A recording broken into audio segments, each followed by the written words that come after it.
course, he loves the Bucks too. All right. Why don't we get started? Well, thank you everybody for joining the kickoff call for Dominic. I'm going to mute you. Okay, you got it. Okay. So thank you everybody. This is the kickoff call for the 10U district tournament that starts tomorrow. I'm going to hand it off to Brian, who's one of our state commissioners, to kind of give the overall discussion about the tournament. And then once Brian wraps up, I'm going to go through some more specifics about the location, the facilities, and all the fun stuff that you deal with when you come over here. So Brian, I'm going to hand it off to you. And anything you need me to bring up, you want to bring up that cheat sheet, or you good? I'm good. Appreciate it. Yeah. So for those who don't know me, my name is Brian Bowen. I serve on a number of different roles within Western Mass Cal Ripken, Assistant State Commissioner, Assistant or State Secretary, and District 3 Commissioner. And I also am the president of Hudson Youth Baseball in Hudson, Massachusetts. So started this journey with Western Mass Cal Ripken with my son when he was 4 back in 1996. So needless to say, I've been around a little bit. With regards to the tournament, most of the tournament will be in the hands of Keith and the host. With regards to scheduling, rain, all of those types of things. I do want to touch base on a couple of different items. Some housekeeping items is your tournament binder. I know a lot of you will be or are in the process of getting rosters and getting people registered up to Sports Engine, getting the official roster in the book. That's extremely important. My records have 5 teams here. Ash West, Chair City, Lunenburg, Narragansett, and North Middlesex. Of those 5 teams, 4 will advance to the state tournament in Marlborough the following weekend. Those games will start on June 26th. Part of those tournament binders is a letter of eligibility. I know Jason, first of all, Jason sends his apologies as he's attending a wake tonight. But those letters of eligibility will be issued upon receipt of state dues to Jim Edelman, our state commissioner. I know there's a few on this call that are still outstanding. So I will put in the chat the place where to send that. Given the timetable, I'll also provide my Venmo. So if people want to Venmo me the money, I will get it in the right hands, notify Jim Edelman, who will then approve the letter of eligibility on the Babe Ruth website. From that, you'll be able to download that and put it in the charter.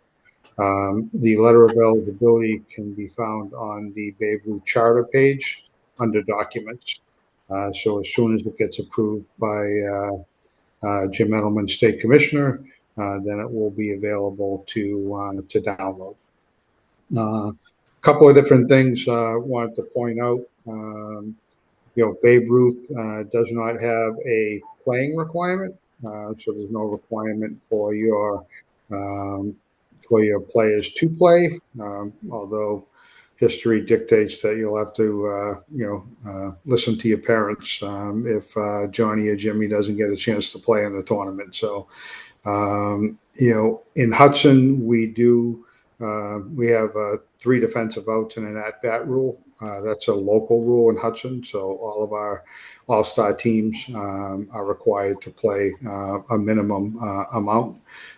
Again, that's not a requirement for your particular town. And with that said, a tournament roster would have minimum of 12 players. 12 don't have to be at the field in order to start. You can start with 9.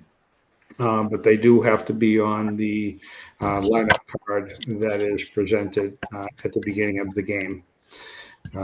The lineup can consist of 9 or 10 players. That 10th player is considered an extra player. And essentially, there is free substitution of that player throughout the game, as long as the integrity of the batting order stays intact. The only thing that really needs to be kind of checked in and out to the scorekeeper are the pitchers. Most, if not all of you, will have Game Changer that counts pitchers. I will tell you that the only one that matters is the official score book that is kept at the field. So I encourage in between innings after the game to verify that those pitch counts are correct. And that eligibility is carried forward and distributed to the entire tournament. The pitching rules can be found on page 26 of the rule book. Most, if not all of you, play some sort of modified rule book in MAC League or local tournament play. In tournament play for Cal Ripken Baseball, the rule book is Bible, and everything is dictated by that. With regards to the rule book, I believe you're playing pool play, Keith? Correct. Yeah. Yeah, so pool play, determination of standings within those pools can be found on page 29 of that rule book. So, those are kind of two of the big ones, the pitching rules and the tiebreaker rules. With regards to a substitution, a substitute can come in to the game replacing a starter. Starter goes to the bench. That starter can replace the individual that he came out in that batting order position. So a starter can re-enter the game. A pitcher can re-enter the game as a pitcher, as long as he's not taken out of the game by rule. Rule is defined as the second trip to the mound in a single inning. So if a kid starts in the pitcher, you take him out after the second inning. You can put him back in the sixth inning, as long as the substitution rules are followed. Bat rules, all bats must have USA bat markings, eligible bat markings. They are 2 5/8 of the max, I believe. We're 10-year-olds, right? Correct. Yeah. Official scorekeeper. The official scorekeeper at each field. Again, that's the book of record. So again, make sure that everything that coaches agree upon is the same thing that the official scorer has. If there's any question and or doubt, then that official scorebook is the book of record. Determining home team. I believe that's all been determined by Babe Ruth pool play. Pregame, if there's time, infield, national anthem, with the amount of teams here, that usually works for the first game and 0 games thereafter. Protest committee, typically when you get to a tournament, especially the state tournament advancing, each team would have a protest committee member. So if there is a question with regards to a rule book call, timeout would be called. The manager and the manager only would speak to the umpire, and they would convene, make a determination on the rule. Once that determination is made, it's final, and then you move on and play baseball.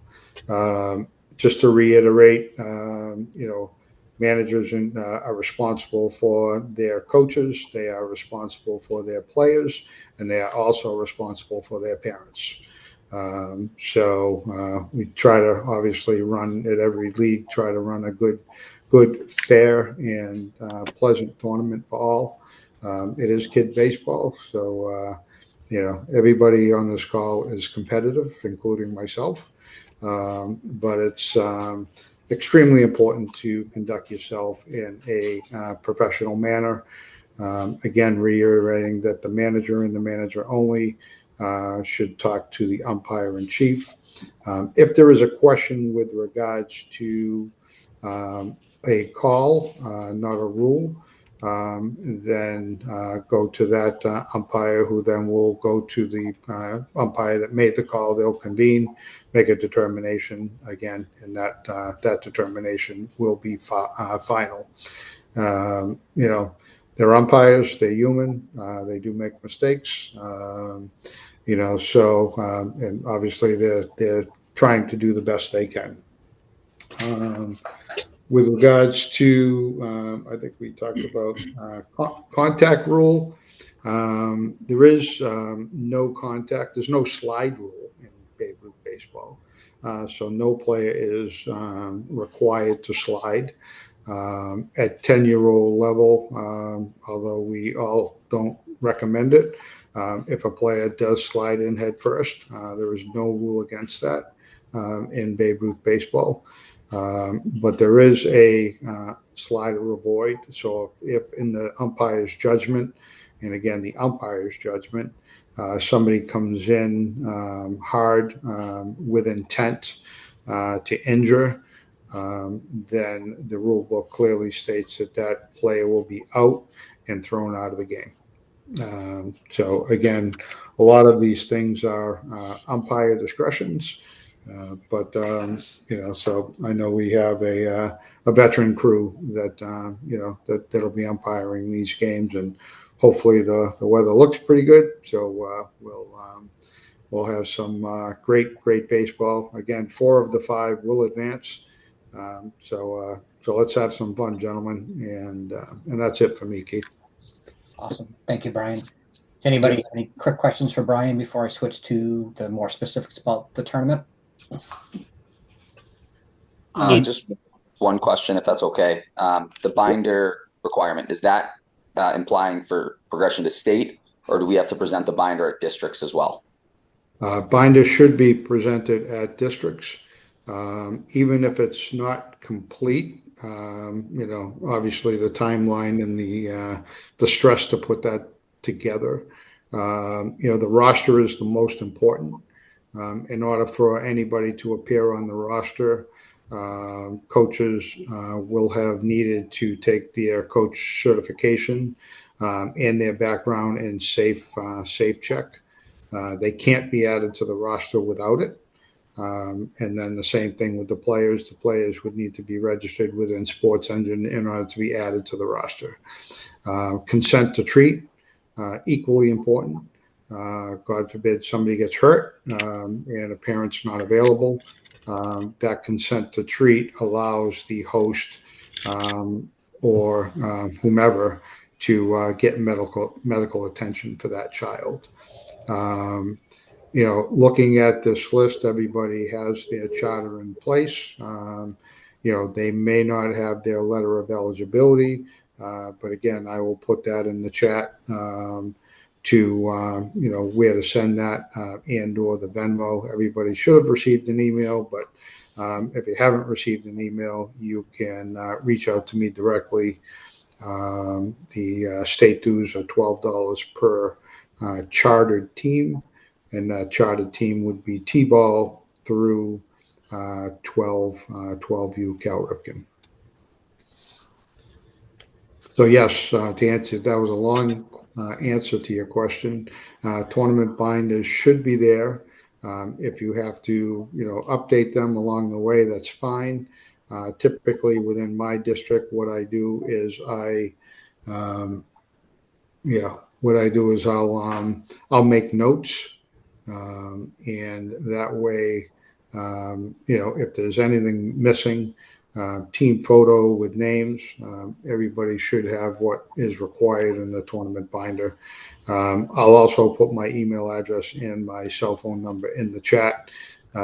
Be happy to assist anybody along the way. But Bernadette at BabeRuthLeague.org, she's our go-to person there. She's a rock star. So I think she can certainly help anybody who's having technical problems. Even though I'm president of my local league, I have zero interaction with Sports Engine. I've got a guy, and I don't know what I would do without him. So that's it. Long answer to a short question. Thanks, Brian. You're I welcome. have just a couple questions. So what constitutes a mound visit? Is it as soon as you cross the base path, cross the line? If you're talking from the sideline, does that count? It could count depending on the umpire's judgment on that. Typically, a mound visit, the manager or pitching coach or coach would call timeout and actually go out to the mound. So, there's a lot of instruction that is communicated from the sidelines. Again, those are judgment calls by the umpire. Okay. And then my second question, and apologize if this was covered before I joined, are balks in effect? Balks are not in effect at the 10-year-old level. However, a warning can be issued by the umpire, and if it continues, then that pitcher can be removed by the umpire. Thank you. Yep.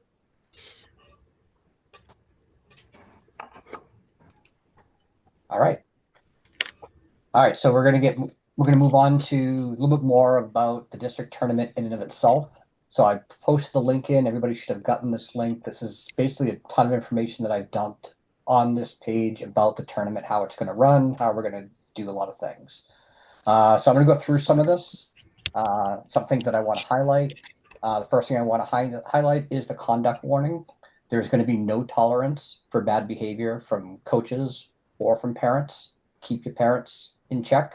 So we don't really want to be the bad guys and have to throw people out, but we've had to do it in the past. Not something we are uncomfortable doing, so we'll do it again. So just try to make sure everyone's on the same page. Just jumping down a couple of things. We talked about the protests, awards. There'll be a plaque handed out at the end of the tournament. At the end of each game, we will do player of the game and recognize home runs. We do not hand out pins at the district competition here, so there won't be those here, but they will get acknowledged at the end of the game. For pitch counts, in between every single inning, whoever doing scorekeeping for each team will need to go to the backstop, talk to the scorekeeper, and all three of the scorekeeper and the two scorekeepers for the two teams will meet to figure out what the official pitch count is.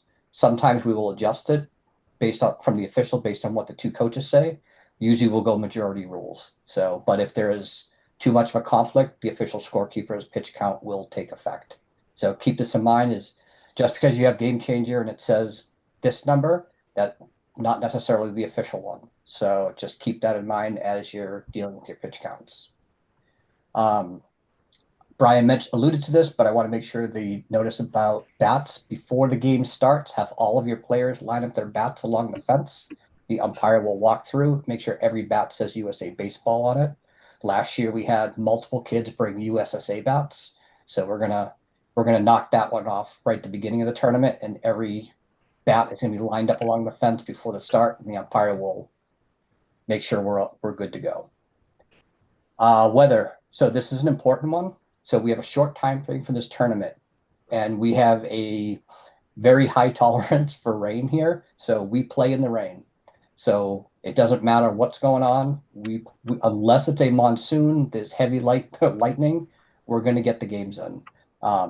If a game starts raining or we need help, we are going to ask the coaches to help us get the field ready. If we have a delay, and we need to get the field prepped, we are going to ask the coaches to come on the field and help us rake, sponge, whatever we got to do to get the field back up and running.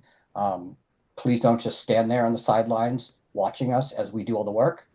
We had that happen last year, and we could really use the help to get the games back in. But just be aware that that's a piece of how this is going to work.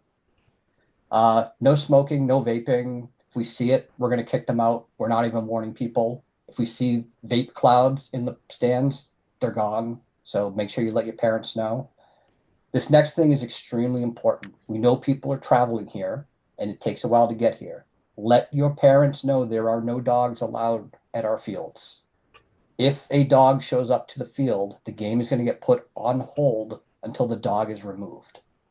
So this is an extreme, like, we have no tolerance for dogs here, and it's a very, very important thing. So make sure you tell your parents no dogs at the field. So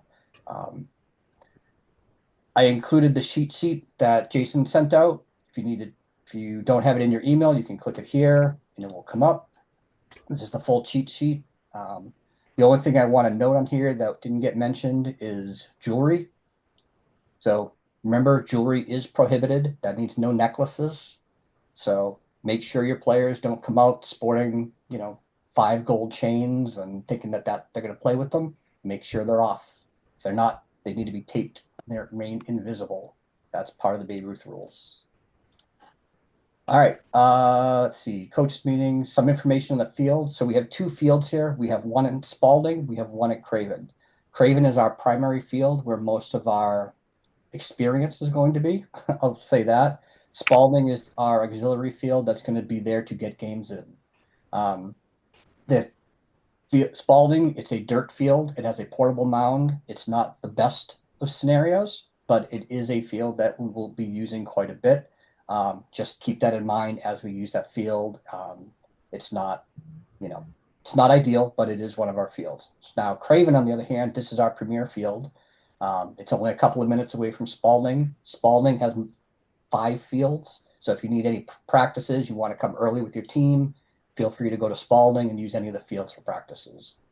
When you get to Craven, we have a snack shack, we have bathroom, all that stuff. We have batting cage there. Feel free to come early and use it. We take cash and Venmo with the snack shack, so you can use that. There are bleachers on both sides. The dugouts are all walled and covered. It is going to be extremely hot during this tournament. We got temperatures up to 98 degrees on some days. Snack shack will be fully loaded with waters and Gatorade, but do whatever you can to keep your kids cool. Craven's a little bit better. There are trees all over it, so there's going to be shade, but it will be muggy, which means while we spray for mosquitoes, when it's muggy, they find their way to people. So just keep that in mind. A couple things at Craven. Our dugouts have a front row. Players aren't allowed in the front row. They are chained off. So keep the kids off the chains and keep them in the dugout. Field gates next to dugouts, they need to remain closed. They need to remain closed because they open the wrong way. If a kid's running from home and they somehow end up getting derailed, they could run right into the fence gate. So we want to make sure they stay closed at all times. On deck batters are not allowed inside the fenced-in field. They must be outside the fence. Okay? Craven, we do have capabilities. We will be doing music, announcements, anthems. We'll do that every game and keep it up and going. Spalding, we will not, but Craven, we will. Championship game will be at Craven. Everything there will be top-notch. All of your contact information is here. All the different people that you need. Brian's information is here. Mine. There'll be for field contacts. I'll be the contact at Craven Field the entire tournament. Dave Davis will be over at Spalding for at least most of the tournament over there. I did create a text chat with all of the head coaches, so we will use that for any urgent communication. We'll probably also use that for notification on wins, losses, and record pitch counts so that we can keep tabs on everything quickly. As far as financials go, each team is going to be required to pay for one of the 2 umpires that are there. Umpires are paid $65 a piece. Make sure you have cash with you to cover your umpire when you arrive. If you need to pay our league directly for anything, we have Venmo at Tabes.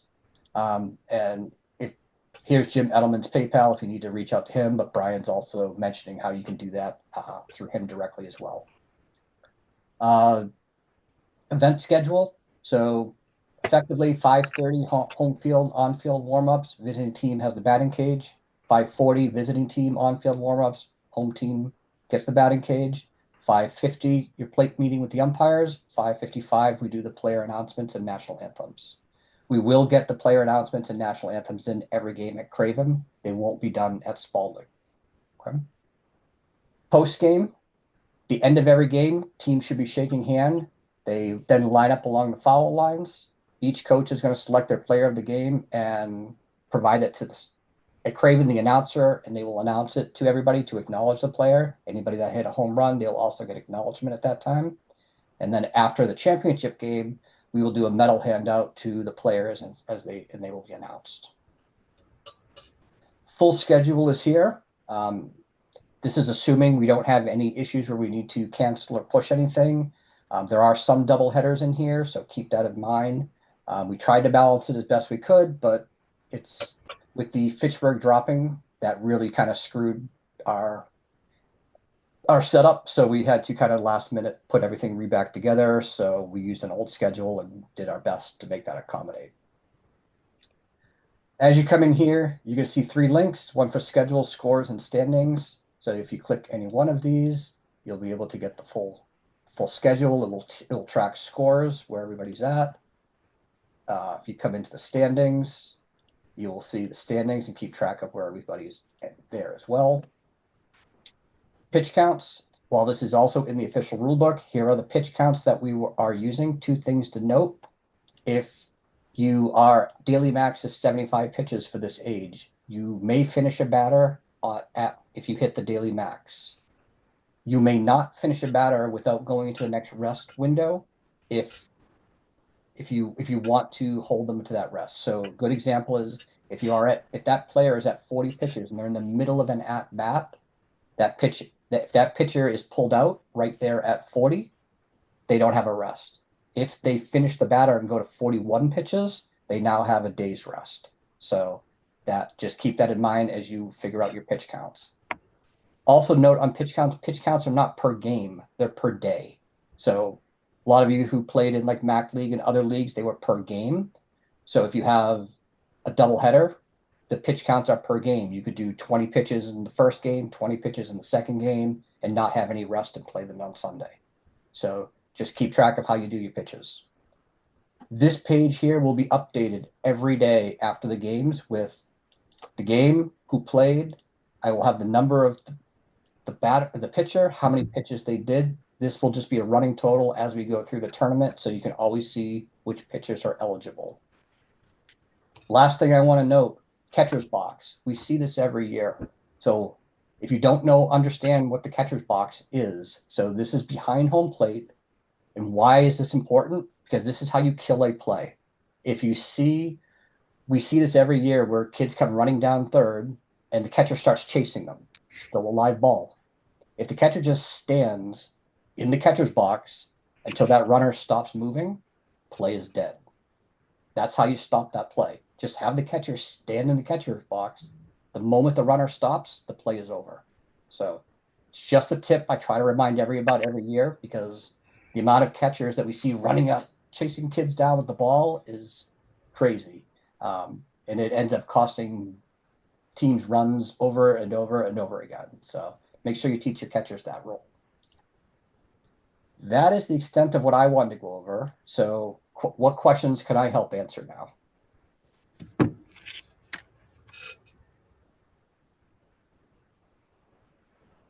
None? Brian got them all? I don't got anything? I have an add to that, Keith, with regards to a live ball. Once the ball is in the catcher's box or the pitcher's plate with the pitcher, then the ball essentially is dead, but there is continuation. So if a kid's running he can proceed to the next base, so the ball is live until, I guess, such time that it's not, right? So it's the umpire will make that determination. Once a runner stops, then he's required to go back to the base where he came from or advance, but he's still in jeopardy. So if he advances and gets thrown out, then he's out.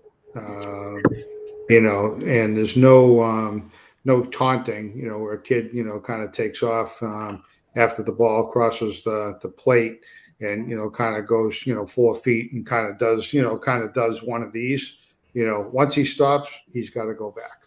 Right. That's always a call that is contentious at times, within the game.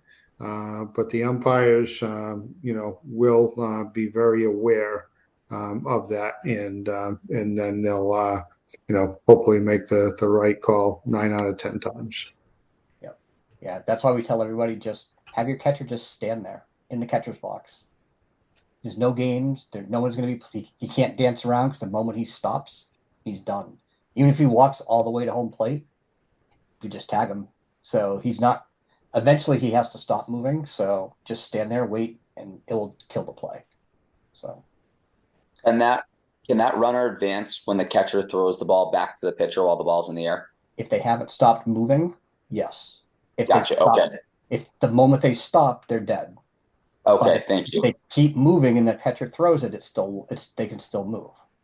And does it have to be the catcher in the catcher's box? What if someone else comes down to cover? Has to be the catcher and or the pitcher has to be on the pitcher's mound with the ball, and or the catcher has to be in the catcher's box with the ball. Gotcha. Thank you. Yep. Any other questions? Awesome. Brian, you must have one. Brian Williams. I know you got one. You're waiting on it. Hey, he fell asleep.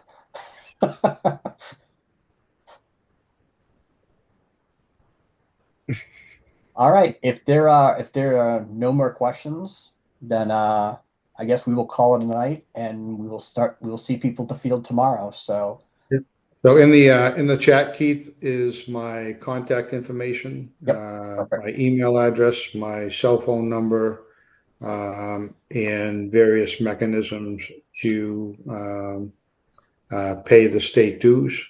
So if you go up to the Babe Ruth site under the charter tab, under the documents, and your letter of eligibility is not there, that means your dues have not been received.